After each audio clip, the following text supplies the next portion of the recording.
कुलुसिया की कलम में 2:16 इसलिए अब खाने पीने या पर्व या नए चांद या सब्बत के विषय में तुम्हारा कोई फैसला ना करे। क्या ना करे? कोई फैसला ना करे, ना चांद देख के, ना कोई, समझ में आ रहा बात? खाने पीने के बारे में कोई भी चीजों का, कोई भी नियमों का कोई फैसला ना करे। आमीन। इजराइलियों के लिए 7 पब्बो है, पर हमारे लिए क्या है? अभी उनके लिए मेन 7 पब्बो है, बराबर है क्या नहीं? लेकिन हमारे लिए जरा सुनो, जरा ध्यान दो, हमारे लिए क्या है वो इम्पोर्टेंट है। क्या लिखा है? पढ़ो आगे। क्योंकि ये सब आने वाली बातों की छाया है। क्या है? छाया है।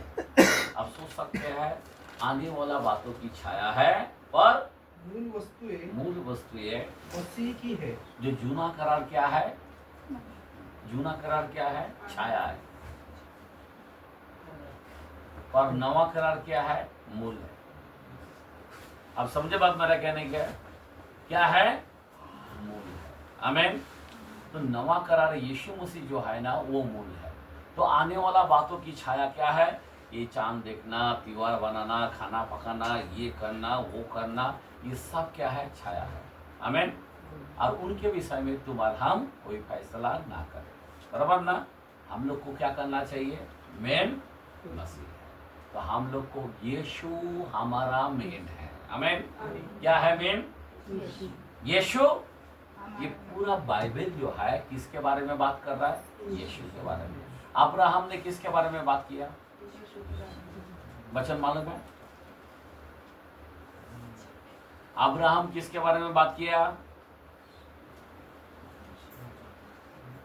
8 चैप्टर 58। ओके, सुन लो। मूसा ने, जरा पढ़ के देख लेंगे। 8 चैप्टर 58, 59। यूहन्ना के कलाम, सॉरी मैं बोलने में मिस्टेक हुआ। यूहन्ना के कलाम, आप डायरेक्ट उत्पत्ति आ रहे हैं।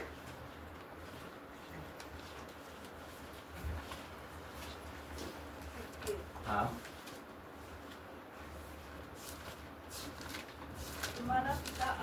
तुम्हारा पिता अब्राहम मेरा दिन देखने की आशा से बहुत मगन था और उसने देखा आनंद किया। आमीन। और आगे पढ़ो।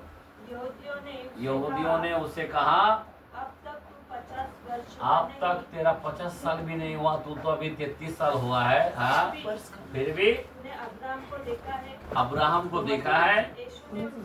हाँ, मैं तुझे सच सच कहता हूँ कि पहले इसके कि अब्राहम उत्पन्न हुआ, मैं हूँ। आमीन। अब्राहम से पहले मैं हूँ। आमीन। हालेलुया। तो पूरा बाइबल किसके बारे में बात कर रहा है? अब्राहम किसके बारे में बात कर रहा है? अब्राहम ने देखा। कैसा देखा? क्योंकि खुदा खुद अब्राहम के पास जाके मटन खा के आया। हालेलुया। यीशु मसीह फरिश्ते बनकर गया था वो टाइम में। आमीन। आमीन। हालेलुया। खुदा खुद उनके साथ जाके बात किया। सारा को बोला, तू हंसता क्यों? नहीं समझे बात? तू क्यों हंसा? अभी वो तंबू के अंदर है, यहाँ पे बोलता तू क्यों हंसा?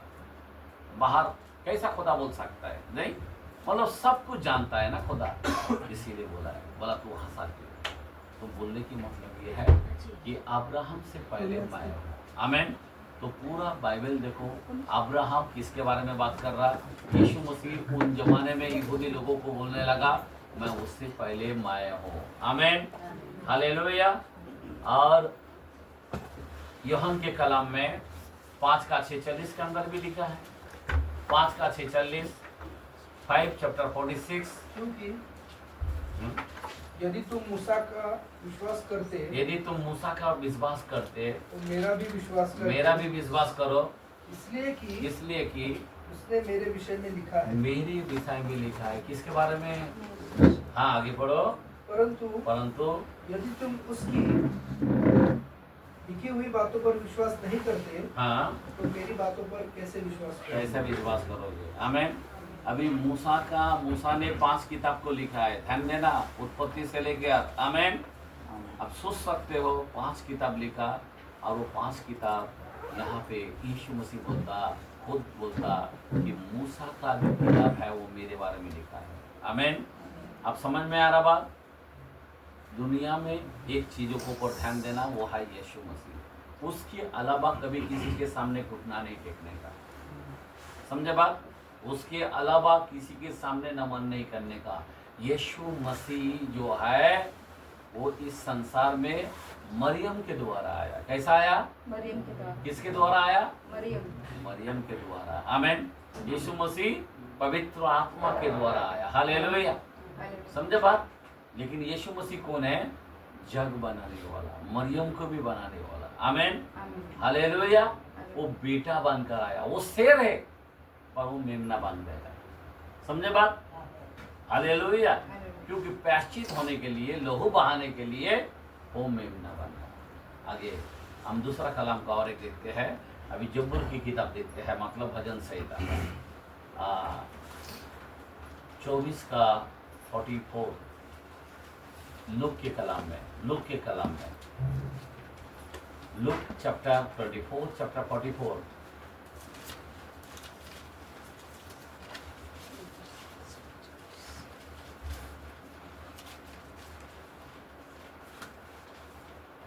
फिर उसने उनसे कहा, ये मेरी वे बातें हैं जो मैंने तुम्हारे साथ रहते हुए तुमसे कही थी कि अवश्य है कि जितनी बातें मूसा की व्यवस्था, किसकी व्यवस्था? मूसा की व्यवस्था और भविष्यवक्ताओं और भजनों की पुस्तक में से मेरे विषय में लिखी है। किसके बारे में लिखा है? यीशु के बारे में लिखा है। आमीन। भजन की पुस्तक दाऊद यीशु मसीह कभी आया? दाऊद के घराने में से आया। आमीन। हालेलुया। लेकिन यीशु मसीह क्या बोलता है? दाऊद ने भी मेरे बारे में लिखा है। हालेलुया। तो सवाल यह है कि यीशु परमेश्वर है। यीशु ने पूरा पृथ्वी को बनाया। पता है आपको कैसा बनाया? कौन बनाया? हमें किसी के पास झुकने की जरूरत नहीं। बाइबल के अंदर लिखा है स्वर्ग हो, पृथ्वी के नीचे किसके नाम में घुटना टेकते हैं? तो हमें दूसरे के नाम पर घुटना टेकना ही नहीं चाहिए, किसी के दंडवत करना ही नहीं चाहिए। समझे बात? किसका करना चाहिए? किधर लिखा है? 2 का 9, 10, 11 फिलिपियों के कलाम में। आमीन। अभी जरा ध्यान देना, जरा पढ़ के बता दो। कोई है क्या रेडी है? 2 का 10, 11 पढ़ो। यासाठी की स्वर्गात, पृथ्वीवर व पृथ्वीखाली जे काही आहे त्याने येशूच्या नावाने गुडघे टेकावे आणि पित्याच्या गौरवासाठी प्रत्येक जीवेने येशू ख्रिस्त प्रभु आहे असे कबूल करावे। आमीन। अब समझ में आ रहा बात? ये इम्पोर्टेंट है। उसके नाम से सारे घुटना टेकते हैं। वो कोई मामूली परमेश्वर नहीं है। आमीन। समझे बात? कोई लोग यीशु को छोड़ के और किसी को ऊपर दंडवत करता है, वो कभी नहीं करना। हमारे बीच जो है ना, कौन है? केवल एकमात्र वकील यीशु मसीह है। हालेलुया। कोई दूसरा नहीं है। आमीन। एक परमेश्वर है। कौन है? कितना परमेश्वर है? मेरे को आपको आइज़ाया के अंदर लेके जाता हूँ, जरा आपको पढ़ के जरा अच्छा लगेगा। सुनो, जरा ध्यान देना। मैं क्यों लेके जाता हूँ? थोड़ा सा हमेशा थोड़ा अपना सिद्धांत के बारे में थोड़ा सा मैं बताना चाहता हूँ। सिद्धांत मतलब क्या है? यीशु को जानो। आमीन। देखते जरा यशायाह की 43 चैप्टर 10। यहोवा की यह वाणी है, तुम मेरे साक्षी हो और मेरे दास हो जिन्हें मैंने इसलिए चुना है कि समझकर मेरी प्रतीति करो। क्या करो? समझकर मेरी प्रतीति करो और यह जान लो कि और ये जान लो कि मैं वही हूँ। क्या है? मैं वही हूँ। आमीन। और मुझसे पहले कोई परमेश्वर न हुआ, परमेश्वर ना हुआ, और न मेरे बाद कोई होगा। आमीन। ये ताली मारेंगे। हालेलुया। अभी यीशु से पहले कोई परमेश्वर नहीं है और ना उसके बाद कोई होने वाला है। समझ में आ रहा बात? मैं आपको क्यों बता रहा हूं? आपका विश्वास एक परमेश्वर पर होना चाहिए। समझा बात? यीशु को छोड़कर कोई चीज को नहीं मानना चाहिए, बराबर ना? यीशु को मानेगा तो सब चीज को मानेगा। वो बोलता जीवन मार्ग सत्य मैं हूं, मेरे द्वारा कोई पिता के पास, मेरे द्वारा मतलब मेरे बगैर, अगर मेरा छोड़ दिया तो तू गया काम से। अभी 44 का 5 पढ़ेंगे। कोई कहेगा मैं यहोवा का हूँ, कोई अपना एक मिनट, 44 का 6 सॉरी। यहोवा जो इस्राएल का राजा है, यहोवा जो इस्राएल का राजा है। देखा हमारा यीशु कौन है? किधर का राजा है? यीशु किधर का है? इस्राएल का राजा है। अर्थात सेनाओं का यहोवा, सेनाओं का यहोवा जो उसका छुड़ाने वाला है, वो ये कहता है मैं सबसे पहला हूँ और मैं ही अंत तक रहूंगा। आइए ताली मारेंगे। हालेलुया। एक मिनट बस, पूरा हो गया। अच्छा बोलो। मुझे छोड़ कोई परमेश्वर है ही नहीं। मुझे छोड़कर कोई परमेश्वर, इसीलिए तो बोला मैं प्रभुओं का प्रभु हूँ। आमीन। समझ में आ रहा बात? 44 का हो गया। अभी 45 का 5 पढ़ेंगे। मैं यहोवा हूँ। मैं कौन हूँ? यहोवा हूँ। आमीन। कौन है? मैं यहोवा हूँ। आगे बढ़ो। और दूसरा कोई नहीं। मुझे छोड़ कोई परमेश्वर नहीं। यद्यपि तू मुझे नहीं जानता, हाँ, तो भी मैं तेरी कमर कसूंगा। समझे बात? एक दो भी तू नहीं जानता, फिर भी मैं तेरा कमर कसूंगा। जिससे उदय चाल से लेकर अस्ताचल तक लोग जान ले कि मुझे बिना कोई है ही नहीं। Praise the Lord। मैं यहोवा हूँ। मैं यहोवा हूँ और दूसरा कोई नहीं। हालेलुया। मैं यहोवा हूँ। हालेलुया। और दूसरा कोई नहीं है। जरा सोच के देखो जरा, मैं बार बार ये प्रभु क्यों बोल रहा है इतना जगह में? मैं ही हूँ, प्राचीन काल से मैं हूँ, मेरे अलावा कोई नहीं है, क्यों बोल रहा है? और हमारे लोग नहीं कोई तो है, किधर से भी जुगाड़ करके रख डालते हैं। मैं आपको बता रहा हूँ यहाँ पे बार बार क्यों बोल रहा है बाइबल। अभी जरा यहोवा यहोवा यहोवा, अभी यहोवा भी कौन है वापस मैं तुमको बताता हूँ। आमीन। अभी 46 का 6 पढ़ लो। जो थैली से सोना उंडेलते या कांटों में चांदी तोलते हैं, जो सुनार को मजदूरी देकर उससे देवता बनवाते हैं, तब वे उसे प्रणाम करते वरन दंडवत भी करते हैं। वे उसके कंधे पर उठाकर कौन सा पढ़ रहे? 46 का 6। 46 का 5 पढ़ लेना। सॉरी। तुम किससे मेरी उपमा दोगे? तुम किससे मेरी उपमा दोगे? और मुझे किसके समान बताओगे? किससे मेरा मिलान करोगे कि हम एक समान ठहरे? आमीन। हालेलुया। अभी जरा ध्यान देना, सुनो प्लीज। प्रभु का वचन के ऊपर जरा ध्यान देना। मैं आपको बताना चाहता हूँ अभी ये जो यहोवा है, जरा आपको जानना चाहिए यहोवा कौन सा है, बराबर ना? जरा गौर करो, ध्यान दो। ईसा नबी के कलाम में 40 का 3 आयत का वचन को पढ़ेंगे। 30। किसी की पुकार सुनाई देती है। एक मिनट, कोई सब जन जरा ध्यान देना। किसी की पुकार सुनाई दे रही है। जंगल में यहोवा का मार्ग सुधारो। जंगल में किसका मार्ग हो? यहोवा का। किसका मार्ग हो? यहोवा। आपका दिमाग में रखो, जंगल में किसका मार्ग हो? यहोवा का मार्ग हो सुधारो। हमारे परमेश्वर के लिए। हमारे परमेश्वर के लिए। आरबा में एक राजमार्ग। हाँ, आरोबों में एक राजमार्ग चौरस करो। चौरस करो मतलब तैयार करो। आमेन। आमीन। किसका मार्ग हो? ईसा नबी का, ईसाया यानी जूना करार का है, बराबर ना? उसके लिए किसका मार्ग बोला तैयार करो? ये कौन भविष्यवाणी कर रहा है? ईसाया। ईसा नबी भविष्यवाणी कर रहा कि यहोवा का मार्ग तैयार करो, बराबर ना? अब ये यहोवा का मार्ग अभी नवा करार में देखते हैं, बराबर ना? कहाँ पे है? यूहान के कलाम में पहला वचन का, चलो 22 पढ़ लेंगे। तब उन्होंने उससे पूछा, फिर तू कौन है? फिर तू कौन है? ताकि हम अपने भेजने वाले को उत्तर दे।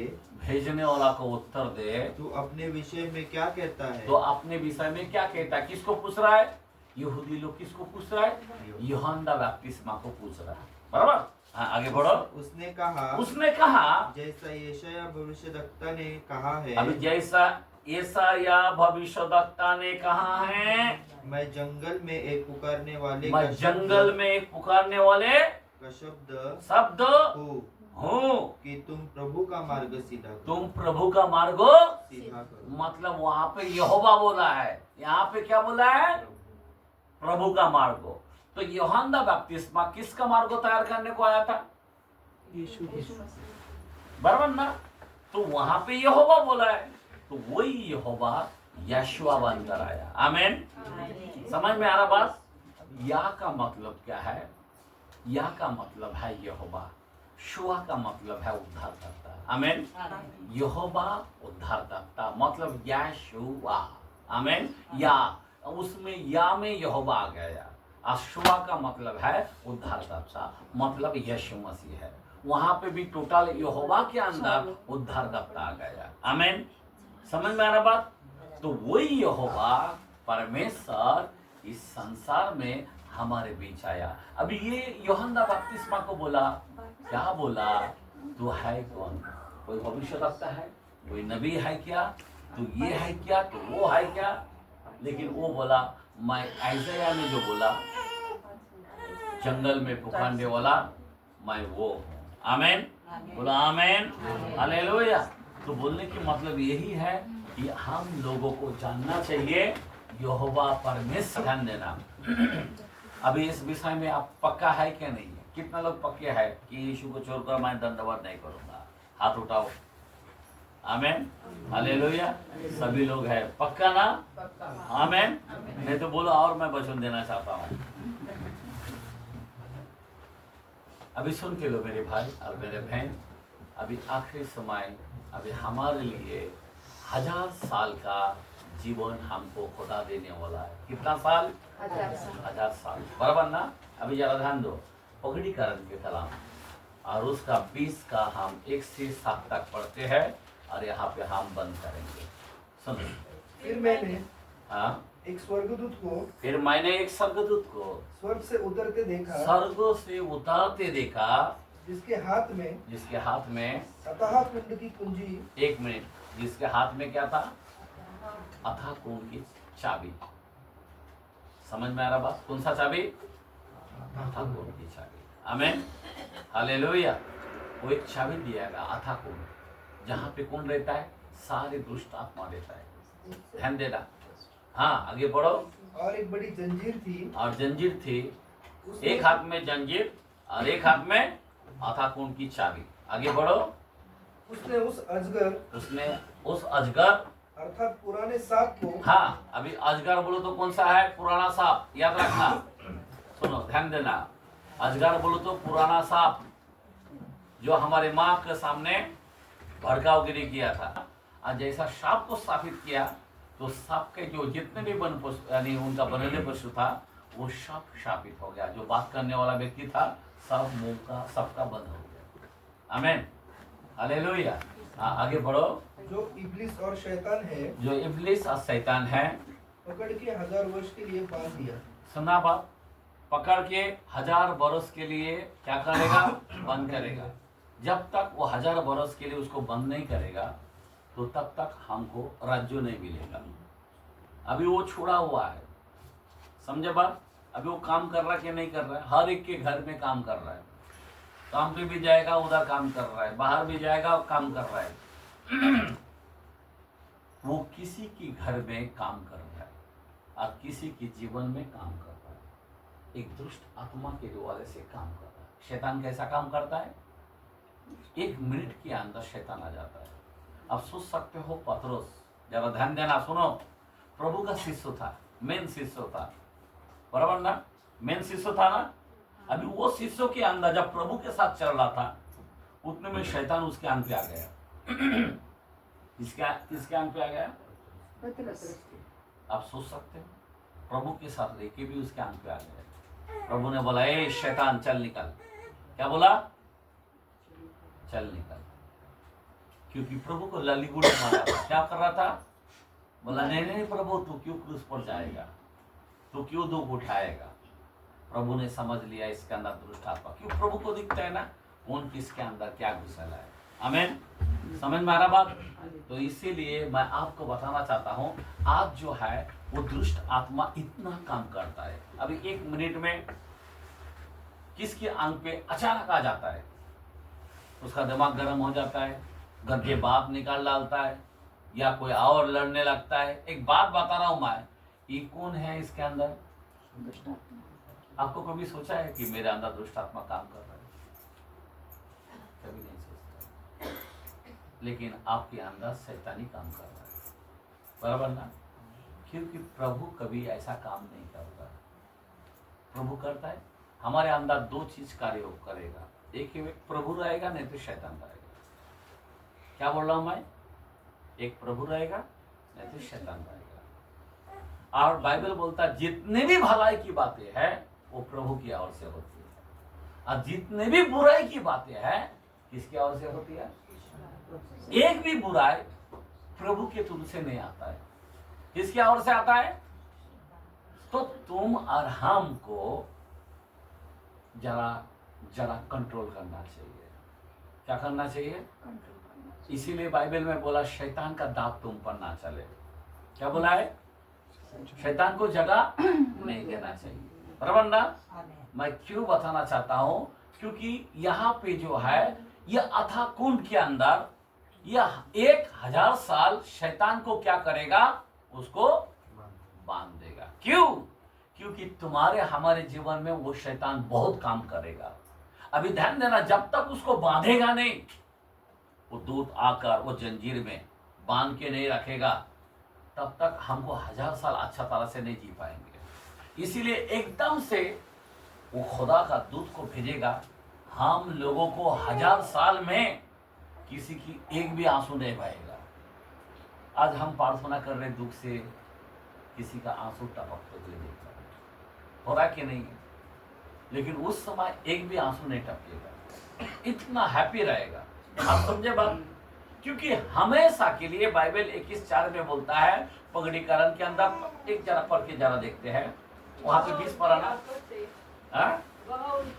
वो उनकी आंखों से सब आंसू पोंछ डालेगा। क्या बोला है? सब सब। हेलो, एक दिन का भी बाकी नहीं रखेगा। 1000 साल में से एक दिन भी आप नहीं रहोगे। आज आप रोज दम घुट रहा है आपकी, रोज आप रोते हो, कोई भी चिंता में, कोई भी बातों में। जरा ध्यान देना, आज आप और हम क्या करते हैं? रोते हैं।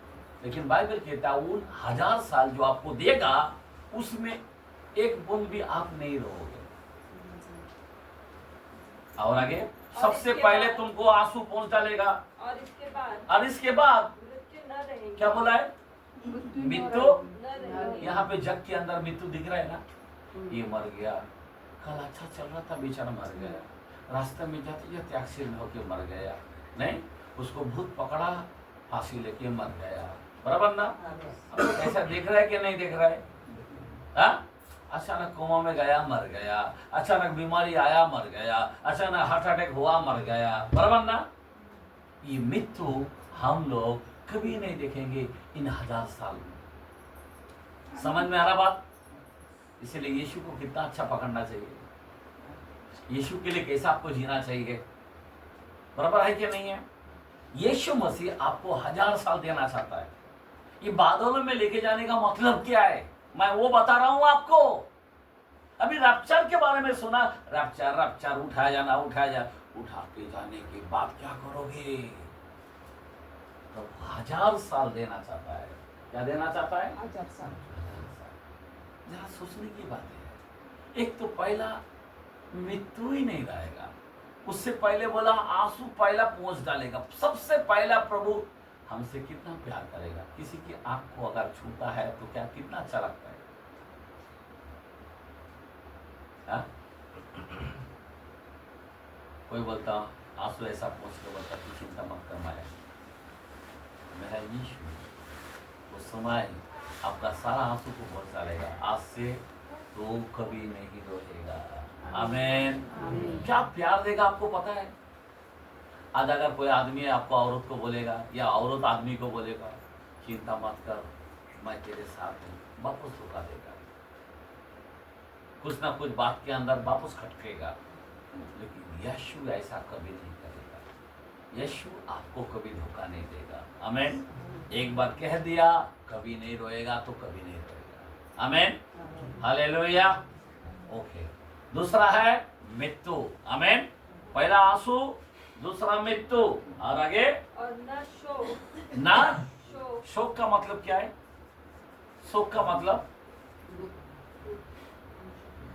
समझ में आ रहा बात? अफसोस नहीं करो। नहीं, पैसा है आज खर्चा हो गया यार, खा लेते, अभी कल क्या खाएंगे, शोक नहीं करेंगे आप। आमीन।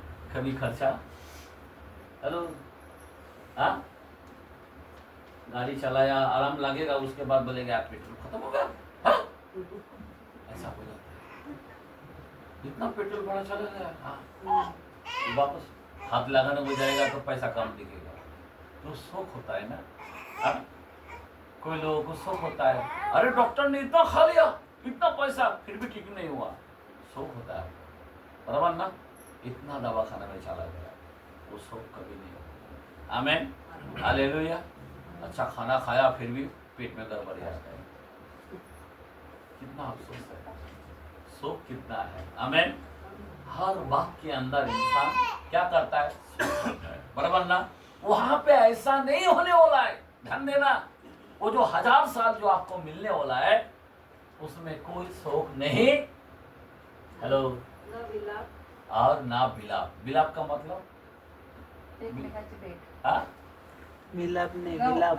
बिलाप का मतलब ये समन भाई बोलो, आप बोलने जा रहे थे, हाँ? बिलाप का मतलब हाँ?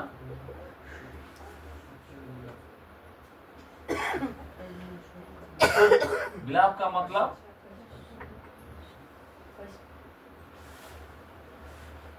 एकदम से गायब होने वाला दुख, ढूंढने से भी नहीं। समझे बात? बिलाप मतलब गायब, बिलाप मतलब दुख को दिखाई नहीं देंगे, तुम्हारे आसपास भी नहीं आएगा। समझे बात? एकदम से बिलाप हो जाएगा, जैसा हवा में बिलाप हो जाता है, धुआं दिखता अचानक गायब हो जाता है, बराबर ना? उसी तरह से एकदम बिलाप हो जाएगा। मेरे भाई, आपके जीवन में ऐसा आपका कोई लोग मालूम है आपको बोलता ये पॉलिसी लोग बहुत अच्छा है, ऐसा कितना लोगों ने पॉलिसी बोला हाथ उठाए? हाँ? पॉलिसी लिया कि नहीं है? जीवन की बात, जीवन का, अरे LIC इसका उसका, अरे क्या क्या क्या क्या बताते रहते हैं, अरे इतना अच्छा पॉलिसी है, ये लो ना बाबा। हाँ? क्या बोल रहा हूं मैं? ये पॉलिसी लो ना, बिलाप एकदम से गायब हो जाएंगे। आमीन। कभी दुख नहीं दिखेंगे देंगे, कोई तुम्हारे विरुद्ध में बात नहीं करेगा। हेलो, जो तुम्हारे विरुद्ध में बात करेगा उसको दिखाई नहीं देंगे वहां पे। आमीन। तुम्हारा दुश्मन तुमको ढूंढने से भी उधर नहीं मिलेगा, उसको बिलाप बोलता है। आमीन। तुम्हारे पीड़ा ढूंढने से भी उधर नहीं मिलेगा। समझ में आ रहा बात? तुम्हारे जीवन में जो तुम्हारा शत्रु है उसको भी तुमको नहीं दिखाई देंगे उधर। आमीन। मतलब खुदा कितना अच्छा जगह में रखेगा, पता है? हाँ? हेलो, ना बिच्छू दिखेगा, ना क्या बोलता है, ना मेंढक दिखेगा, ना खरगोश दिखेगा। आमीन। काटने वाला व्यक्ति कोई नहीं दिखाई देगा। आमीन। बोलने की मतलब यह है, एक कुत्ता भी नहीं भौंकेगा। आमीन। बाइबल बोलता कुत्ता भी नहीं भौंकेगा, 11:7 के अंदर बोलता है निर्गमन में। मेरा बोलने की मतलब यही है कि इतना विलाप हो जाएगा। विलाप मतलब यही है। आमीन। ये पॉलिसी है, मैं आपको देना चाहता हूं। उड़ने के बाद ये सब चीज होने वाला है। ये रैप्चर के अंदर जाने के बाद क्या मिलेगा, ये सब होने वाला है। आमीन। क्योंकि शैतान को क्या करेगा, बांध देगा। अभी जैसा उसको बांध देगा उसका काम टोटल बंद हो जाएगा। क्या होगा? जो आज तुम्हारे घर में तंग कर रहा है, कोई पति के थ्रू से कर रहा, कोई बच्चे के थ्रू से कर रहा, कोई पड़ोस के थ्रू से कर रहा, कभी फाइनेंस दिक्कत आता, कभी बीमारी का दिक्कत आता, कभी हार्ट अटैक का आता, कभी क्या क्या बोलता, डायबिटीज ने मेरा जीवन बर्बाद किया, कोई बोलता किडनी